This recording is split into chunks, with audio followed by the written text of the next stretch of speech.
Hey guys, and welcome back to my YouTube channel. This is your girl AFM Stories. Is that my new introduction?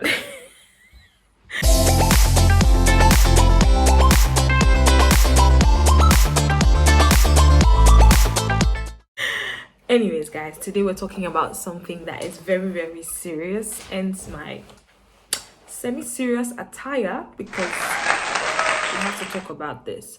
So this is a period, or for some scholarships, especially like Chevening and many others, honestly.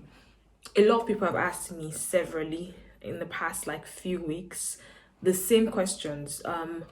What should be the content of my reference letter? Who should write my reference letter? What should my reference letter be addressed to? How many pages should the reference be? Should I write my reference myself? Should I be involved in the creation process? How should my referee write my letter? And these are very, very important questions because the truth is, like, in your scholarship journey, if you, by God's grace, if you get to the end, that means you've scaled all the levels, depending on the kind of scholarship. Some check it even before you get to any of those levels. Some, when you get to that level, that's when they're going to remove you. Irrespective of the kind of scholarship you're applying for, reference letters are very important. The same amount of energy that you put into your statement of purpose, you put into your essay, you put into the questions, you should also put that same amount of energy into the reference letter. Ensure that you also follow the STAR approach in your reference letter. Ensure that your reference letter is just like when you're doing an assignment, or maybe you're doing just like the way you have an exam and there's CA. So see your reference as a form of CA. They're literally going to check that out. That also carries a lot of marks. So please do not even think that reference is just something. I'll share with you guys a little short story. So the particular scholarship I applied for, I think it was Commonwealth. I did not go for the interview anyways, but because I think the interview was clashing with the day that I had I think a major job interview, something like that, and I just picked it. I picked the interview over the scholarship. But what am I saying? I put a lot of effort into the essay, and then when I was choosing my referees, I chose the head of department in my school, and then I also chose a professor emeritus. Now, I just sent both of them the link. I literally didn't follow up. I wasn't actively involved. I just felt like, oh, they were going to read it and then they were going to be involved in it. And the head of department was really busy. So it was like, you know what, Faith, you need to give me a detailed guide. What exactly do you want me to write? What exactly am I supposed to write? What exactly do they want from me? And so I sent him the link. I guided him basically that this is what they are looking for, and then I educated him on some of the factual things that I have been doing. I do not advise that you tell anybody to lie for you, because even that affects your relationship with them, because you're basically using them to do fraud or something. So I would not do that.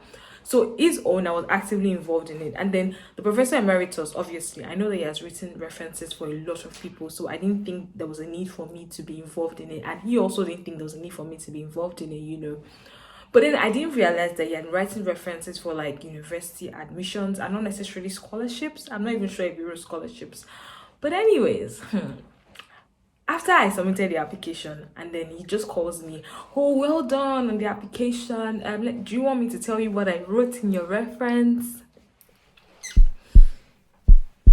Guys, let me just tell you what he said. He literally wrote 2 lines. Agbola graduated from the university at the age of 18. She was the youngest in class. She was the brightest, very, very smart academically. She was the highest. She's very intelligent.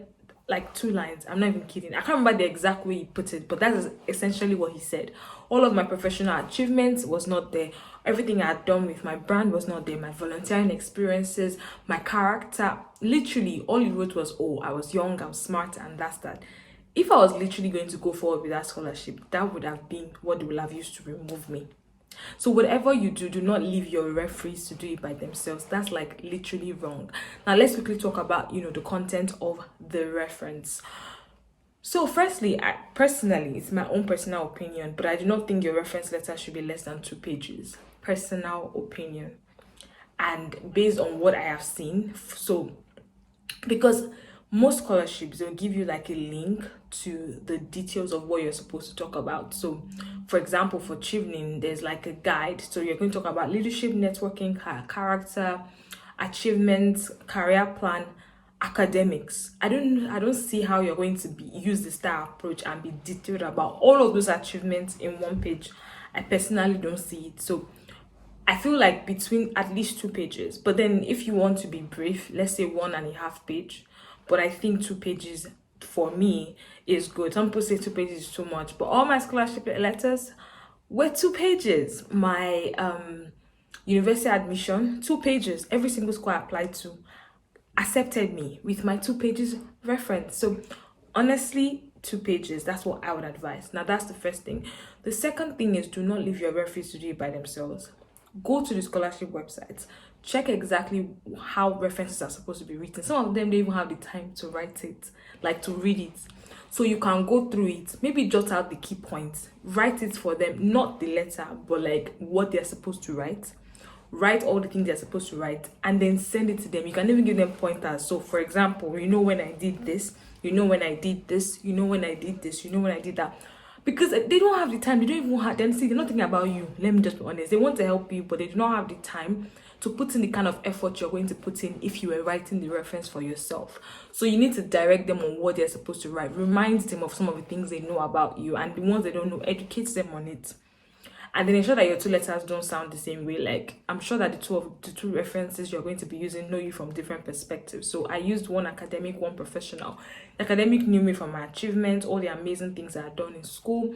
And then the professional talks a lot about. So another thing you need to know is your reference letters should actually add things that you could not add in your essay. So obviously, a lot of times essay spaces are not enough. So your referees should help me to say those extra things. So in my essays, I focus more on the African writers, everything I've done with my brand.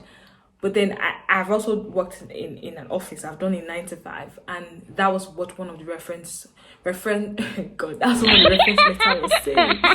So he talked about what I did at the office, all the different things I did, how I set up something phenomenal. I went around, I spoke to people. The amazing ripple effect I had in the organization. They talked about it. And then also, I didn't even use academic. I used academic for school. It was 2 professional references I used, but please check with the scholarship. If they say 2 academic, use 2 academic. If they say 2 professionals, 2 professionals. If they say 1, use 1. Don't go against what they said. The scholarship I applied for was Chevening, and so I was able to use everything. But then I'm trying to even remember, I was trying to say something. So yeah, the second professional.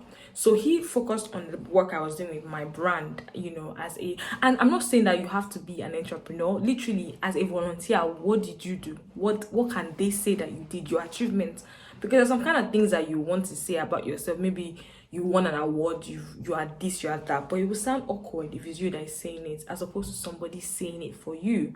Do you understand? So the second reference talk about all the awards I won, all the awards my brand had won. It hyped me. Like, even when I read it, I was like, is this me? Please do not tell them 5 days to the deadline. That's a bad idea. From the moment you're applying for the scholarship, from the moment you know you want to apply, let them know. It's best to have the reference like far back, as opposed to maybe you're applying for a scholarship that needs it after you're shortlisted, and then your referees are literally busy. People have literally lost scholarships because of that. So from the moment you know you're applying, think about your referees. Now, who should you address it to? Address it to the scholarship body. So it depends on the kind of scholarship. For Chevening, you should address it to the British High Commission, either in Lagos or in Abuja. For MasterCard, you should address it to the body, the awarding body of the scholarship. Some people tend to use "to whom may concern," but I feel like the address is always on the website. So check referees. And if you're in doubt, please email a scholar. Ask. Like, I feel like people tend to play with things they're not supposed to play with. Do you get? Because when they are choosing people, they're gonna use for whatever they want to use to remove you. So ensure that every loose end is literally sorted. Do you understand what I'm saying? I'm just trying to see if I forgot anything. Yeah, so the reference, just 2 pages, detailed information, the STAR approach, your achievements, you've discovered a problem, you solved it, this was the effect, this is how you've been a blessing to whoever they are. So whether it's your volunteer leader, your employer, or maybe if you're an entrepreneur, because as entrepreneurs it's always very difficult. So as an entrepreneur, somebody that you like a client. So for me, it was like a client I use, someone that has worked with you, maybe a sponsor, a funder, or whatever. And I believe that that is going to help you. If you have any further questions about references, just drop it in the comments below. If you want any further questions, so whatever your scholarship questions are, drop it in the comments below. This is AFM Stories, and this is your scholarship questions answered. And I hope I answered this as much as you wanted me to. All right, bye. Now it's just going to be me being vain. Did I just show you people my hair? It's a wig.